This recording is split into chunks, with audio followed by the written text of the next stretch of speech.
L'aéroport Toulouse-Blagnac, le partenaire des entreprises du Grand Sud-Ouest, vous présente le Club Éco d'Objectif-News.tv.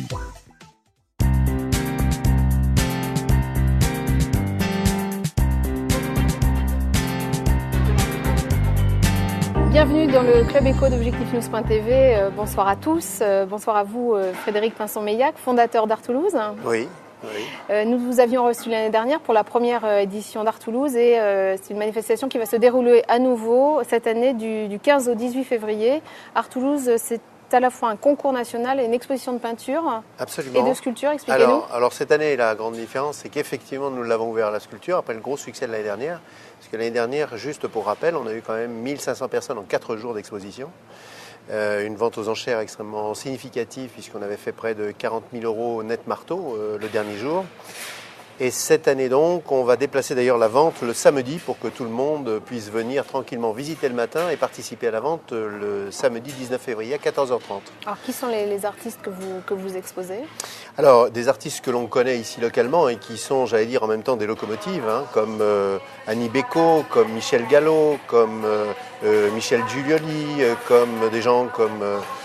des sculpteurs aussi qui nous viennent de toute la France, d'Europe aussi, des Espagnols, des pays du Maghreb, enfin vraiment des gens extrêmement intéressants et multiples dans leur manière de proposer l'art. Donc ça va se passer où ? Alors ça se passe de la même manière que l'année dernière dans la très belle salle de Maître Labarbe qui se trouve place Saint-Aubin. Juste à côté de l'église, j'allais dire, de la place Saint-Aubin. C'est un lieu qui se prête complètement à cet univers, très bien éclairé, avec une possibilité de scénographie intéressante pour l'ensemble des œuvres qui sont proposées.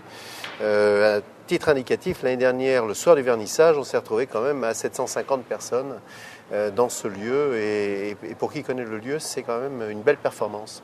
Donc votre carte d'identité, au-delà de l'exposition d'artistes, c'est vraiment la volonté de décloisonner les relations entre culture et entreprise.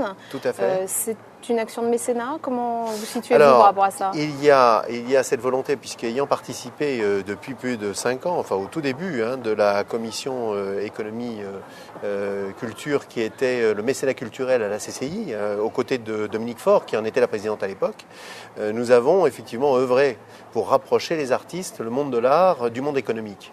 L'idée, c'était toute simple, et d'ailleurs je la vérifie aujourd'hui avec Art Toulouse, c'est de considérer et de vérifier que les entreprises ont besoin de liens sociaux aujourd'hui. Les challenges sont à l'extérieur. L'idée, c'est donc qu'à l'intérieur de l'entreprise, chacun puisse se connaître suffisamment, avoir envie de partager autour de sujets tels que l'art, et donc pouvoir être performant parce que tout le monde se connaît mieux. Donc concrètement, pour une entreprise, par exemple, quelle peut être son implication dans Art Toulouse ?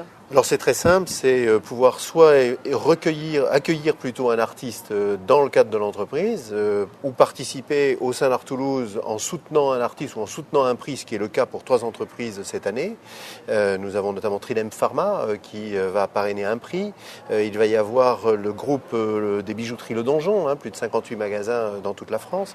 Des gens qui considèrent naturellement que l'art est un apport pour leur clientèle qui se trouve proche d'eux et pour ceux, je pense à Tridem Pharma, qui ont peut-être moins leur clientèle effectivement dans la salle, montrer à leurs collaborateurs, leurs clients, leurs fournisseurs qu'il y a effectivement du lien à partager dans des grandes manifestations de ce type et que l'entreprise, le monde économique n'est pas déconnecté, bien au contraire, de la vie réelle. C'est ce qu'on appelle l'économie créative.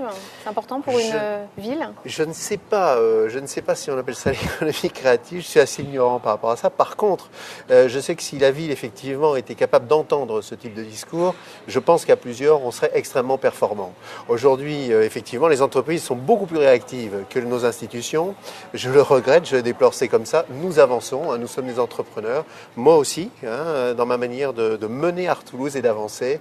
J'avance aussi par passion, bien évidemment, par passion pour l'art, pour les artistes. C'est un monde qui a envie de se faire connaître, mais qui n'en a pas toujours les moyens et la connaissance. On essaie de les aider à se faire connaître, on essaie de faire rencontrer les différents publics, que ce soit le monde de l'entreprise et puis bien sûr les artistes. Alors Art Toulouse, donc à Toulouse du 15 au 18 février. Merci Frédéric Pinson-Meillac. Je vous remercie. Et un site internet aussi, Art Très Toulouse, important. ARTOULOUSE avec un seul T. Donc. Voilà, Art Toulouse, sur lequel on pourra en plus participer à la vente aux enchères, voter pour le prix du public, puisqu'on remet un certain nombre de prix, mais le dernier jour, le vendredi, il y aura le prix du public, qui est ni plus ni moins que des petits bulletins qui sont indiqués dans une urne, que l'on dépouille pour avoir un prix qui nous échappe, mais qui est véritablement le reflet du goût du public. Voilà. Très bien, merci. Merci à vous. Merci.